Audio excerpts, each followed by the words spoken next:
tigilan na ang pagsasayang ng budget sa mga lumang advertising campaign.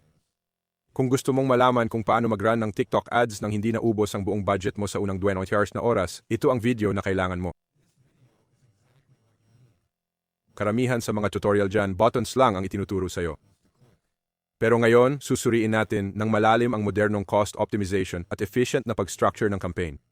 Ibabahagi ko ang eksaktong 3-step system na tumutulong sa mga beginners na i-set up ang kanilang accounts, i-test ang kanilang creatives, at makamit ang positibong return on ad spend gamit ang pinakabagong AI capabilities ng platform. Isa-isahin nating gagawin ang pagtatayo ng tracking foundation, pag-structure ng mga campaign base sa mga aktwal na dashboard settings, at epektibong pag-test ng mga creatives. Sige, simulan na natin ang step 1, ang critical na pundasyon. Ang pag-install ng TikTok Pixel. Mag-run ng ads ng walang pixel ay parang magmamaneho ng nakabenda. Sinusubaybayan nito kung ano ang ginagawa ng mga user pagkatapos i-click ang ad mo. Kung wala ito, walang data ang TikTok algorithm na pag-aaralan. Para i-set up, pumunta sa dashboard, sa Events Manager, at gumawa ng bagong web event. Madali itong i-connect via partner integrations tulad ng Shopify or WooCommerce, 2 minuto lang, walang coding. Siguraduhin naka-on ang advanced matching. Mandatory ito para makakuha ng dekalidad na conversion data at maituro sa algorithm kung paano hanapin ang mga ideal buyer mo. Ngayong solido na ang pundasyon, tuloy tayo sa Step 2, Campaign Setup at Targeting.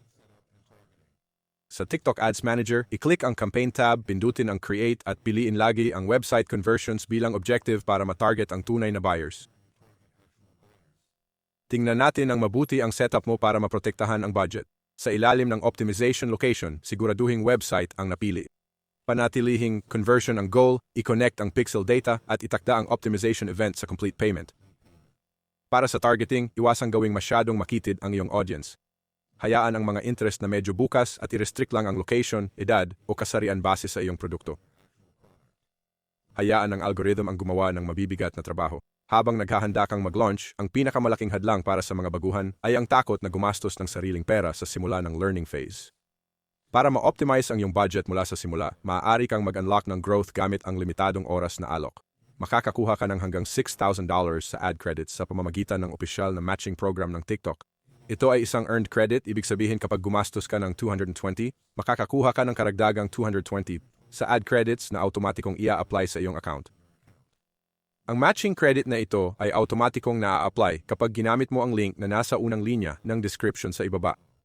Sige na, i-click ang link para ma-claim ang iyong credits at bumalik ka agad sa video. Ngayon, tingnan natin ang iyong bid strategy drop-down sa screen.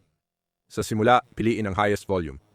Sinasabi nito sa TikTok na i-maximize ang iyong total conversion volume sa loob ng iyong budget para mabilis na makakuha ng baseline data. Kapag ang iyong data ay naging mature na at naiintindihan mo na ang iyong exact na customer acquisition cost, maaari mong buksan ang drop-down na ito muli at lumipat sa target cost per result para ilagay ang iyong specific na target CPA at kontrolin ng mahigpit ang iyong profit margins. Dinadala tayo nito sa Step 3, ang iyong mga creative. Sa TikTok, ang iyong ad ay dapat magmukhang native content na akma sa For You page.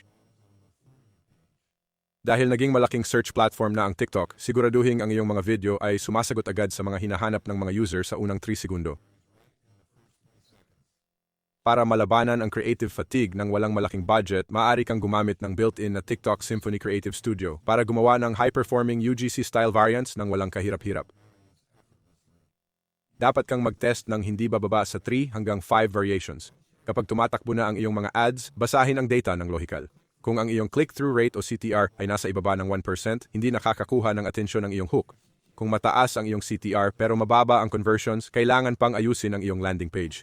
Alisin ang mga hindi magandang performance na ads at palakihin ang mga nananalong ads sa pamamagitan ng pagdaragdag ng 20% sa daily budget tuwing 2 araw. Sa buod, ang tagumpay sa TikTok ads ay nangangailangan ng maayos na pamamaraan. Bumuo ng Advanced Matching Pixel Foundation. I-configure ng tama ang iyong bid strategies gamit ang highest volume. Gumamit ng broad targeting at palaging mag-refresh ng creatives gamit ang native content. Para magsimula at mas mabilis mag-scale, huwag kalimutang i-claim ang iyong matching ad credits na hanggang $6,400 kapag nagastos ka ng $220 sa pamamagitan ng link sa video description sa ibaba. Disclaimer: ang advertising ay may financial risk at ang nakaraang resulta ay hindi garantiya ng magiging resulta sa hinaharap. Ang paggamit ng aking link ay tumutulong sa channel ng walang karagdagang gastos sa inyo. Kung nakatulong ang tutorial na ito, pindutin ang like button. Mag-subscribe para sa mas maraming digital marketing tips at makikita ko kayo sa susunod na video.